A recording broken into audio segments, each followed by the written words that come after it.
के पूजा होमादि की विधि। अग्निदेव कहते हैं, मुनीश्वर, निम्नांकित मंत्र का उच्चारण करते हुए साधक याग मंडप में प्रवेश करें और सजावट से यज्ञ के स्थान की शोभा बढ़ावे तथा निम्नांकित श्लोक पढ़कर भगवान को नमस्कार करें। वेदों तथा ब्राह्मणों के हितकारी देवता अव्ययात्मा भगवान श्रीधर को नमस्कार है। ऋग्वेद, यजुर्वेद और सामवेद आपके स्वरूप हैं, शब्द मात्र आपके शरीर हैं। आप भगवान विष्णु को नमस्कार है। सायंकाल सर्वत्र भद्रादि मंडल की रचना करके यजन पूजन संबंधी द्रव्यों का संग्रह करें। हाथ पैर धो लें। सब सामग्री को यथास्थान जांचाकर हाथ में अर्घ लेकर मनुष्य उसके जल से अपने मस्तक को सींचे। फिर द्वार देश आदि में भी जल छिड़के। तदनंतर द्वार याग द्वारस्थ देवताओं का पूजन आरंभ करें। पहले तोरणेश्वरों की भली भांति पूजा करें। पूर्वादि दिशाओं के क्रम से अश्वत्थ, उदुम्बर, वट तथा पाकर ये वृक्ष पूजनीय हैं। इनके सिवा पूर्व दिशा में ऋग्वेद इंद्र तथा शोभन की, दक्षिण में यजुर्वेद यम तथा सुभद्र की, पश्चिम में सामवेद वरुण तथा सुधन्वा की और उत्तर में अथर्ववेद सोम एवं सुहोत्र की अर्चना करें। तोरण फाटक के भीतर पताकाएं फहराई जाएं। 2-2 कलश स्थापित हों और कुमुद आदि दिग्गजों का पूजन हो। प्रत्येक दरवाजे पर 2-2 द्वारपालों की, उनके नाम मंत्र से ही पूजा की जाए। पूर्व दिशा में पूर्ण और पुष्कर का, दक्षिण दिशा में आनंद और नंदन का, पश्चिम में वीरसेन और सुषेण का तथा उत्तर दिशा में संभव और प्रभव नामक द्वारपालों का पूजन करना चाहिए। अस्त्र मंत्र फट्ट के उच्चारण पूर्वक फूल बिखेर कर विघ्नों का अपसारण करने के पश्चात मंडप के भीतर प्रवेश करें। भूत शुद्धि, न्यास और मुद्रा करके शिखा वशट के अंत में फट जोड़कर उसका जप करते हुए संपूर्ण दिशाओं में सरसों छींटें। इसके बाद वासुदेव मंत्र से गोमूत्र, संकर्षण मंत्र से गोमय, प्रद्युम्न मंत्र से गोदुग्ध, अनिरुद्ध मंत्र से दही और नारायण मंत्र से धृत लेकर सबको धृत पात्र में एकत्र करें। अन्य वस्तुओं का भाग घी से अधिक होना चाहिए। इन सब के मिलने से जो वस्तु तैयार होती है उसे पंचगव्य कहा गया है। पंचगव्य 1, 2 या 3 बार अलग अलग बनावें। इनमें से एक तो मंडप तथा वहां की वस्तुओं का प्रोक्षण करने के लिए, दूसरा प्राशन के लिए और तीसरा स्नान के उपयोग में आता है। 10 कलशों की स्थापना करके उनमें इंद्रादि लोकपालों की पूजा करें। पूजन करके उन्हें श्रीहरि की आज्ञा सुनावें। लोकपालगण आपको इस यज्ञ की रक्षा के लिए श्रीहरि की आज्ञा से यहां सदा स्थित रहना चाहिए। याग द्रव्य आदि की रक्षा की व्यवस्था करके विकिर, विघ्न निवारण के लिए सबोर छींटे जाने वाले सरसप आदि द्रव्यों को बिखेरें। 7 बार अस्त्र संबंधी मूल मंत्र अस्त्राय फट का जप करते हुए ही उक्त वस्तुओं को सबोर बिखेरना चाहिए। फिर उसी तरह अस्त्र मंत्र का जप करके कुश कूच ले आवें। उन्हें ईशान कोण में रखकर उन्हीं के ऊपर कलश और वर्धनी को स्थापित करें। कलश में श्रीहरि का श्रांग पूजन करके वर्धनी में अस्त्र की अर्चना करें। वर्धने की छिन्न धारा से याग मंडप की प्रदक्षिणा क्रम से सींचते हुए कलश को उसके उपयुक्त स्थान पर ले जाएं और स्थिर आसन पर स्थापित करके उसकी पूजा करें। कलश के भीतर पंचरत्न डालें, उसके ऊपर वस्त्र लपेटें, फिर उस पर गंध आदि उपचारों द्वारा श्री हरि का पूजन करें। वर्धनी में भी सोने का टुकड़ा डालें। उसके बाद उस पर अस्त्र की पूजा करके उसके वाम भाग में पास ही वास्तु लक्ष्मी तथा भुविनायक की अर्चना करें। संक्रांति आदि के समय इसी प्रकार श्री विष्णु के स्नान अभिषेक की व्यवस्था करें। मंडप के कोणों दिशाओं में कुल मिलाकर 8 और मध्य में 1, इस प्रकार 9 पूर्ण कलशों को, जिनमें छिद्र न हो, स्थापित करके उनमें पाद्य, अर्ध, आचमनीय तथा पंचगव्य डालें। पूर्व आदि के कलशों में उक्त वस्तुएं डालनी चाहिए। अग्निकोण आदि के कलशों में उक्त वस्तुओं के अतिरिक्त पंचामृत युक्त जल अधिक डालने का विधान है। पाद्य की अंगभूता 4 वस्तुएं हैं: दही, दूध, मधु और गरम जल। किन्हीं के मत में कमल, श्यामक, तिन्नी का चावल, दुर्बादल और विष्णु क्रांता औषधि, इन 4 वस्तुओं से युक्त जल पाद्य कहलाता है।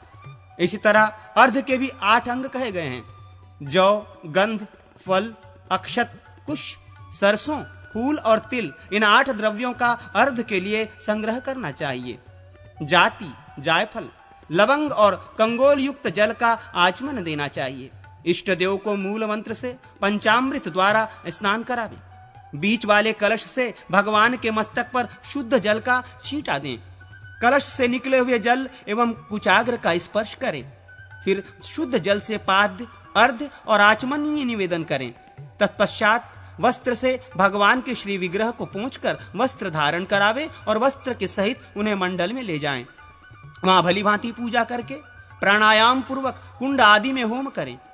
हवन की विधि, दोनों हाथ धोकर कुंडन में या वेदी पर 3 पूर्वार्ध रेखाएं खींचें। ये रेखाएं दक्षिण की ओर से आरंभ करके क्रमशः उत्तर की ओर खींची जाएं। फिर इन्हीं के ऊपर 3 उत्तरार्ध रेखा खींचें। ये भी दाहिने से आरंभ करके क्रमशः बाएं खींची जाएं। तत्पश्चात अर्ध के जल से इन रेखाओं का प्रोक्षण करें और योनि मुद्रा दिखावें। अग्नि का आत्म रूप से चिंतन करके मनुष्य योनिक्त कुंड में उसकी स्थापना करें। इसके बाद दर्भ, श्रुक, श्रुवा आदि के साथ पात्रासादन करें। बाहुमात्र की परिधियां इंद्रवर्चन, प्रणीता पात्र, प्रोक्षणी पात्र, आज्य स्थाली, घी, 2-2 सेर चावल तथा अधोमुख रुक और सुवत्रा की जोड़ी। प्रणीता एवं प्रोक्षणी में पूर्वार्ध कुश रखें। प्रणीति का को जल से भरकर भगवान का ध्यान पूजन करके उसको अग्नि के पश्चिम अपने आगे आसादित द्रव्यों के मध्य में रखें। प्रोक्षणी को जल से भरकर पूजन के पश्चात दाहिने रखें। आग पर चरु को चढ़ाकर पकावें और अग्नि से दक्षिण दिशा में ब्रह्मा जी की स्थापना करें। कुंड या वेदी के चारों ओर पूर्वादि दिशा में कुश बहिर्ष बिछाकर परधियों को स्थापित कर दें। तदनंतर गर्भानादि संस्कार के द्वारा अग्नि का वैश्वीकरण करें। गर्भाधान, पुंसवन, सीमांतोन्नयन, जाति कर्म, नामकरण आदि समावर्तनांत संस्कार करके प्रत्येक कर्म के लिए 8-8 आहुतियां दें तथा श्रुवायुक्त श्रुक के द्वारा पूर्णाहुति प्रदान करें। कुंड के भीतर ऋतुस्वाता लक्ष्मी का ध्यान करके हवन करें। कुंड के भीतर जो लक्ष्मी है उन्हें कुंड लक्ष्मी कहा गया है। वे ही त्रिगुणात्मिकता प्रकृति हैं। वे संपूर्ण भूतों की तथा विद्या एवं मंत्र समुदाय की योनि है। परमात्मा स्वरूप अग्निदेव मोक्ष के कारण एवं मुक्तिदाता है। पूर्व दिशा की ओर कुंड लक्ष्मी का सिर है। ईशान और अग्निकोण की ओर उसकी भुजाएं हैं। वायव्य नैमित्त कोण में जंघाएं हैं।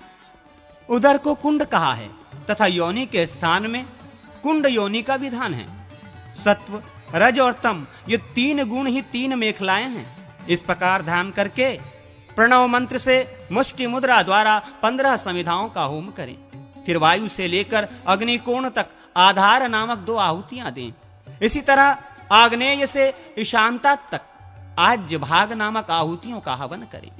आज्य स्थाली में से उत्तर, दक्षिण और मध्य भाग से धृत लेकर द्वादशांत तक अर्थात मूल को 12 बार जप कर अग्नि में भी उन्हीं दिशाओं में उनकी आहुति दें और वहीं उनका त्याग करें। इसके बाद भू स्वाहा इत्यादि रूप से आहुति होम करें। कमल के मध्य भाग में संस्कार संपन्न अग्निदेव का विष्णु रूप में ध्यान करें। वे 7 जिह्वाओं से युक्त हैं। करोड़ों सूर्यों के समान उनकी प्रभा है। चंद्रोपोपम मुख है और सूर्य सदृश दैवीप्यमान नेत्र हैं। इस तरह ध्यान करके उनके लिए 108 आहुतियां दें अथवा मूल मंत्र से उनकी आधी एवं 8 आहुतियां दें। अंगों के लिए भी 10-10 आहुतियां दें। पवित्राधि वासन विधि। अग्निदेव कहते हैं, मुनीश्वर, संपात आहुति से पवित्राओं का सेचन करके उनका अधिवासन करना चाहिए। नृसिंह मंत्र का जप करके उन्हें अभिमंत्रित करें और अस्त्र मंत्र अस्त्राय फट से उन्हें सुरक्षित रखें। पवित्रताओं में वस्त्र लपेटे हुए ही उन्हें पात्र में रखकर अभिमंत्रित करना चाहिए। बिल्व आदि के संपर्क से युक्त जल द्वारा मंत्रोच्चारण पूर्वक उन सब का 1 या 2 बार प्रोक्षण करना चाहिए।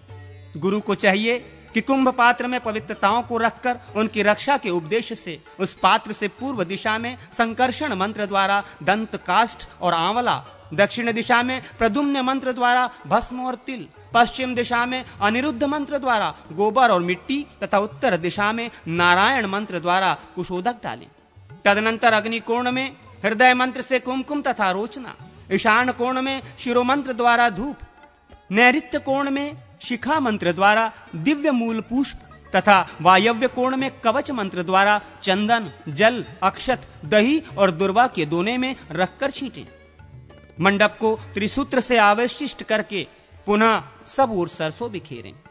देवताओं के जिस क्रम से पूजा की गई हो उसी क्रम से उनके लिए अपने अपने नाम मंत्रों से गंध पवित्रक देना चाहिए। द्वारपाल आदि को नाम मंत्रों से ही गंधप पवित्रक अर्पित करें। इसी क्रम से कुंभ में भगवान विष्णु को संबोधित करके पवित्रक दें। हे देव, ये आप भगवान विष्णु के ही तेज से उत्पन्न रमणीय तथा सर्वपातक नाशक पवित्रक हैं। ये संपूर्ण मनोरथों को देने वाला है। इसे मैं आपके अंग में धारण कराता हूं। धूप दीप आदि के द्वारा सम्यक पूजन करके मंडप के द्वार के समीप जाएं और गंध, पुष्प और अक्षत से युक्त वो पवित्रक स्वयं को भी अर्पित करें। अपने को अर्पण करते समय इस प्रकार कहें, ये पवित्रक भगवान विष्णु का तेज है और बड़े बड़े पातकों का नाश करने वाला है। मैं धर्म, अर्थ और काम की सिद्धि के लिए इसे अपने अंग में धारण करता हूं। आसन पर भगवान श्री हरि के परिवार आदि को एवं गुरु को पवित्रक दें। गंध, पुष्प और अक्षत आदि से भगवान श्री हरि की पूजा करके गंध पुष्प आदि से पूजित पवित्रक श्री हरि को अर्पित करें। उस समय विष्णु तेजो भवम इत्यादि मूल मंत्र का उच्चारण करें। तदनंतर अग्नि में अधिष्ठाता रूप से स्थित भगवान विष्णु को पवित्रक अर्पित करके उन परमेश्वर से यूं प्रार्थना करें, केशव, आपका श्री विग्रह क्षीरसागर में महानाग अनंत की शैया पर शयन करने वाला है। मैं प्रातः काल आपकी पूजा करूंगा, आप मेरे समीप पधारिए। इसके बाद इंद्र आदि दिक्पालों को बलि अर्पित करके श्री विष्णु पार्षदों को भी बलि भेंट करें। इसके बाद भगवान के सम्मुख युगल वस्त्र भूषित तथा रोचना, कपूर, केसर और गंध आदि के जल से पूरित कलश को गंध पुष्प आदि से विभूषित करके मूल मंत्र से उसकी पूजा करें। फिर मंडप से बाहर आकर पूर्व दिशा लिए हुए मंडल त्रय में पंचगव्य, चरु और दंत काष्ठ का क्रमशः सेवन करें। रात में पुराण श्रवण तथा स्रोत पाठ करते हुए जागरण करें। पर प्रेषक, बालकों, स्त्रियों और भोगी जनों के उपयोग में आने वाले गंध पवित्रक को छोड़कर शेष का तत्काल अधिवासन करें।